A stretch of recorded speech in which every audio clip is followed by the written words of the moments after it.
Hello, my friend, and welcome to Wisdom Trek. I am Guthrie Chamberlain, your guide to wisdom and creating a living legacy. Thank you for joining us for our 5-day-per-week Wisdom and Legacy Building podcast.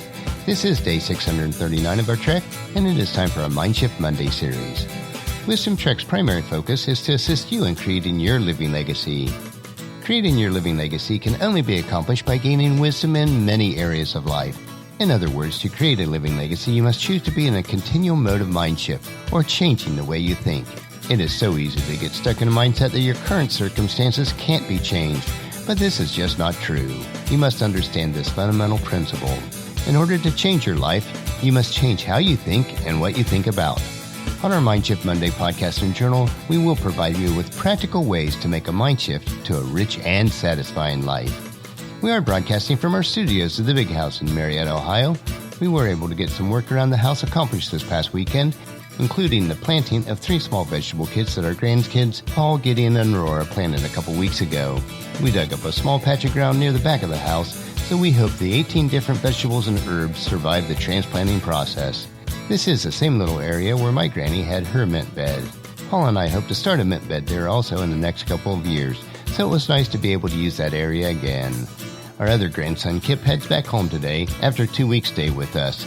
It has been such a blessing to have him here, and we enjoy the many precious moments together.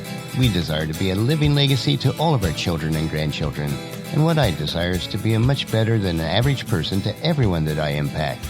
So on our trek for today, I desire you to have a mind shift that will allow you to realize that you can be better than average. One definition of the word average is the best of the worst and the worst of the best. Is that really what you desire your life to be? I have heard people say, what's wrong with being average? My reply to that is, if you're not a Christ follower, then there's nothing wrong with being average. But if you are a Christ follower, then you must not be content until you develop to the fullest of your God-given potential. In doing this, you will bring glory to God and be lifted above the average. I'm not saying that you'll be more intelligent or better looking because you are a Christ follower. What should be reflected in your life is that your outlook and attitude towards life, your consecration and service, and your abundant love will lift you above the average person. Let's look at 3 areas where you can rise above being average. The first area, to rise above being average, you will need more determination. Great people are just ordinary people with an extraordinary amount of determination. When others would quit and throw in the towel, grit your teeth and dig a little deeper. Success is achieved and maintained by those who keep trying even when they don't feel like it. There's nothing wrong with admitting that as of today, you may not be where you want to be, hope to be, or dream of becoming, but the one key of achieving your dream is determining not to quit. Ralph Waldo Emerson said it this way: "A man is a hero not because he is braver than anyone else, but because he is braver for 10 minutes longer." A track star who runs a long distance learns to depend on his second wind. He runs until he is weary and exhausted, but continues on. He does not stop when others would because he knows if he can endure a little bit more pain, that he will get his second wind. Remember that ability is 95% stickability. Second, to rise above being average, you will need more faith. The world can seem like a place of sorrow, confusion, and hurt. The people with extra faith in God, others, and themselves will certainly rise above being average. It is this type of faith that caught the attention of Jesus when he healed the lady with an incurable disease. The story is found in Luke chapter 8, verses 40 through 48, and I'll read verses 40 through 46. But Jesus said, "Someone deliberately touched me, for I felt healing go out from me." When the woman realized that she could not stay hidden, she began to tremble and fell to her knees in front of him. The whole crowd heard her explain why she had touched him and that she had been immediately healed. "Daughter," he said to her, "your faith has made you well. Go in peace." When you possess that faith, you will be used of God to light the path of those who stumble, encourage the hearts of those who faint, and relieve the load of those whose burdens are heavy, and implant a song in the hearts of those who are sad. When you have this mind shift to do those things, you are far above average. And the third way to rise above being average is that you need more love. The world is full of lonely individuals. People are surrounded by other people and may even have hundreds of online friends and yet still be miserably lonely. They need to be loved. In our society, love can mean many things. We sing about it, read about it, try to find it in many different relationships, but so many people do not really know what unconditional love really is. Love has hands to help others.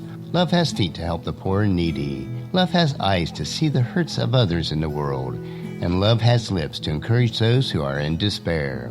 Think about love in this story. In a foreign country, a tourist happened to see an American nurse dressing the open wounds of a leprous person. The sight was a shocking one. It was revolting to the eye and the stomach. "I wouldn't do that for $1 million, said the tourist to the nurse, who was a Christ follower. The nurse smiled and said, "Neither would I." You see, what $1 million would not do, the love of God did. When you are above average in determination, faith, and love, you will have a mind shift that will impact the world. And with these thoughts in mind, we will conclude our trek for today. And as we do, remember, you will never be just average when you are a Christ follower, because you will possess more determination, faith, and love than others. Next week, we will continue our trek on our Mindshift Monday. And on tomorrow's trek, we will explore another wisdom quote. This 3-minute wisdom supplement will assist you on becoming healthy, wealthy, and wise each day.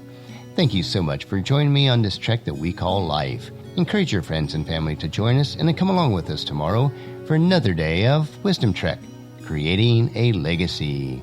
If you'd like to listen to any of the past daily treks or read the daily journal, they are available at wisdom-trek.com. You can also subscribe on iTunes and Google Play so that each day's trek will be downloaded to you automatically. Thank you so much for allowing me to be your guide, your mentor, but most importantly, I am your friend, as I serve you through the Wisdom Trek podcast and journal.